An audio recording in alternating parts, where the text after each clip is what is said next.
Hey guys, it's Elaine, and welcome to part 2 of the time-lapse original character portrait painting of Sisters, Kalan and Zni. And as I said before, this is going to be the last of the original character portraits for the Enslaved, at least for now, because I really need to get moving on and the coming of nighttime. WakandaCon is just over a year away, and along with finishing the book, I need to put together a beta group, give them time to read the book and give me back their notes and opinions. I also need to be able to get an editor. I also need to be able to, get it ready to go on Kindle over at Comixology, and to see if I can come up with a copy that Amazon can print without making a mess of. So there's a lot to do. There's also two short comics, one of which will be a freebie to give away at WakandaCon, as well as I need to make 8 to 10 original paintings that I can also make prints of to sell at WakandaCon. I also need to do more bookmarks, some stickers, buttons, what have you. And if I find enough time to lift my head up and take a breath, I might actually pop out a few one-of-a-kind pieces of jewelry. So it's going to be a really busy year for me. But what I'm going to be doing is, from now on, following this video, and I realize I'm saying a lot, jeez.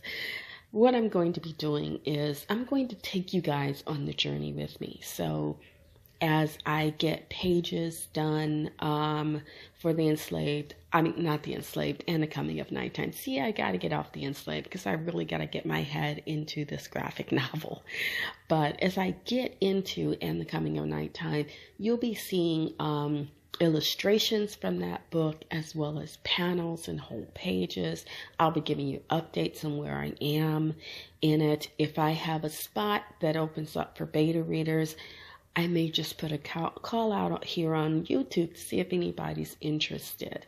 But I'm not going to make that a total promise, because I actually have had people from the beta readers group from my last book, The Enslaved, who've said, oh, you know what? When you've got the graphic novel ready, let us know, because I think I might be willing to sit down and go with you on that. Plus, I have to hire an editor. And that takes time, finding the right editor, coming to agreement on price and making sure that you pay them, as well as giving them time to go through the book, edit it, and then make any and all changes that need to be made in time to get the book out to Comixology and a version on Kindle, as well as printed copies that I can sell at WakandaCon and find a place online like Amazon where people can get the book print on demand if they don't want to buy it directly from me. So that's going to take some work, and it's going to take some money, and it's going to take some time to put all of that together. But I'm going to bring you guys along for the journey. Now that I've covered that, and I've covered about Kalan and Zni's background. If you want to learn about who they are and what they do as sisters and how they've come to have the positions that they have, check out the previous video. And yes, I will leave a link to it so you can. What I'm going to talk about today is the process of working on this particular piece of artwork. And what happened was, I set my expectations way too high. I didn't have the time to do all the things with this piece that I wanted to do. And part of that is because I do have to get working on my next project.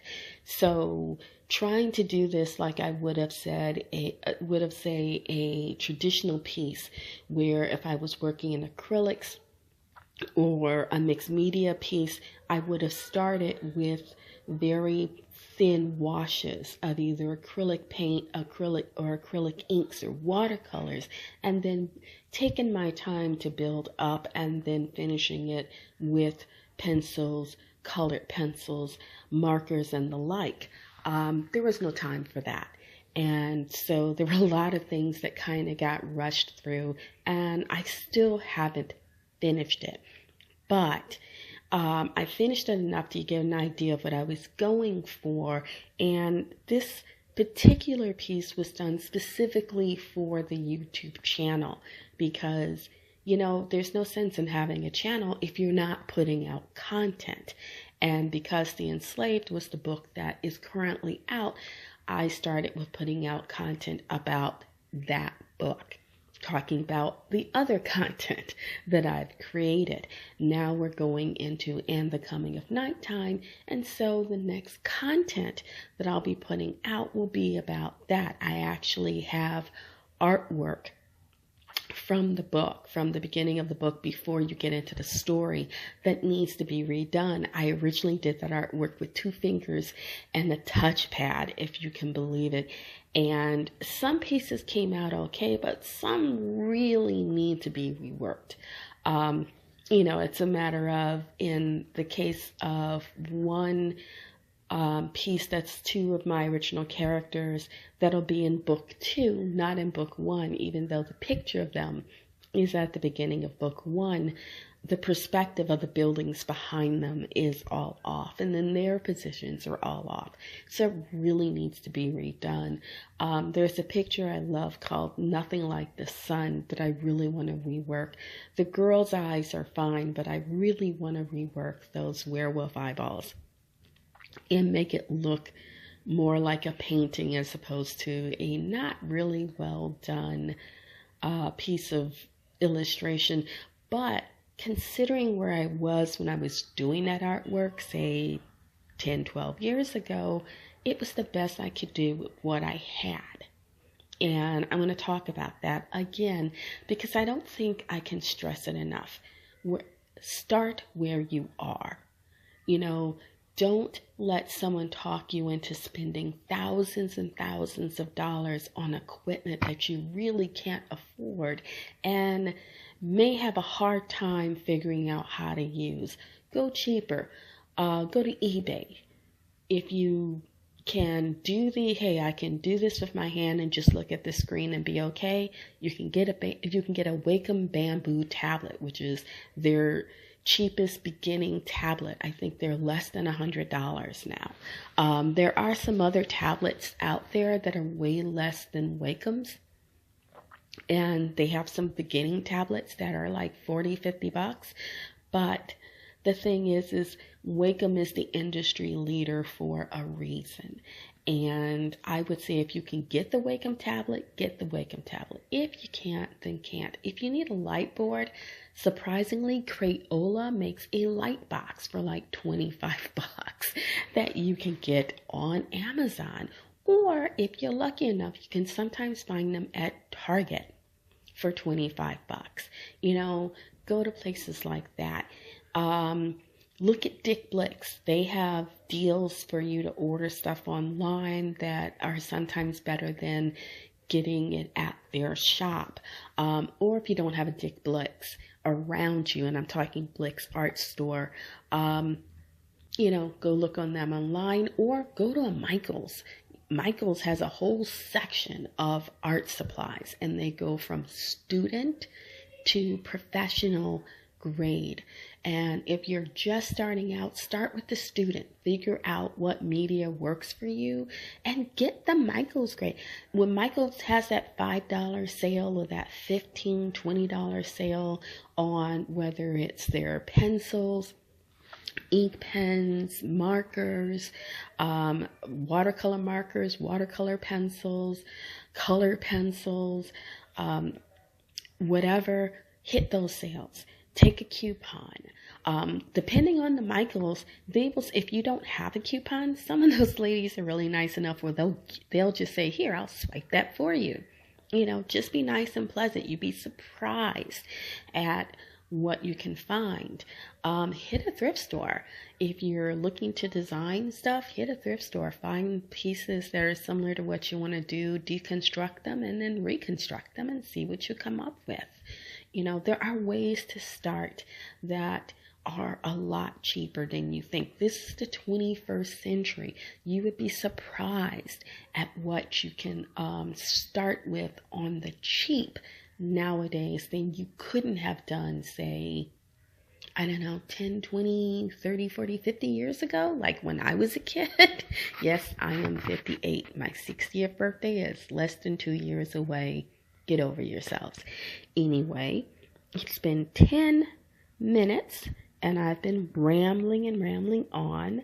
So I want to say also, one of the things I am looking to do with this channel is bring some people on to interview or just chat with online, friends of mine who are also creatives, to talk about the challenges and rewards of being an independent creative in the 21st century.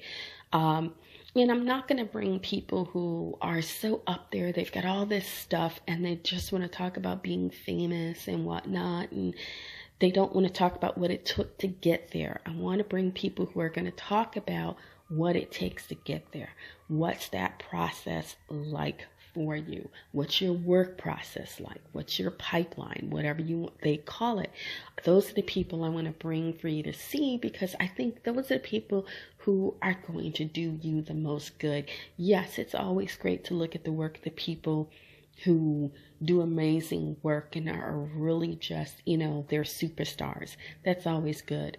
But the thing is people get to a certain degree and behind the scenes doesn't tell you really behind the scenes. They don't tell you what it took they don't always tell you what it took to get there. And when you're starting out or you're trying to get to that next level, those are the things you really want and need. I actually went to what was supposed to be a business boot camp a few weeks ago, and it was a 3-hour event. The first 2.5 hours was basically a couple of guys standing up in front of all of us telling us about all the stuff they had. Ooh, I got this business that I retired from, but it pays me $60,000 a year, and this business pays me so-and-so dollars a year, or I'm so good at accounting that I don't even, advertise for clients. My clients bring me new clients, and that's how I get clients. Well, that's great. You've reached that level, but how did you get there? What did it take to create a business that you have 3 or 4 businesses, they're each are paying you between $60,000 to $75,000 a year, even though you've sold them and maintained stock, or you've retired and someone else is running them, but you still have control. That's what people need to learn, and that's the information that I want to help you guys get. And if you don't want that information, don't watch my channel. If I start talking about it, click off. Go find a video about happy elves. Anyway, that's enough for me.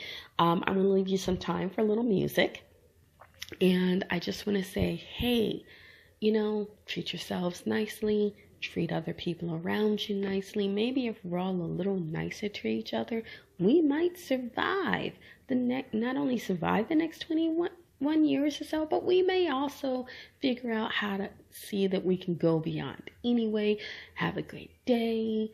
Fare you well. Howdy, Cat and Peaches. Check out Sister from Another Planet if you haven't already. And of course, like, comment, subscribe. I need that. I'm just getting started. So have a good one. Love you lots. Smooches. Bye.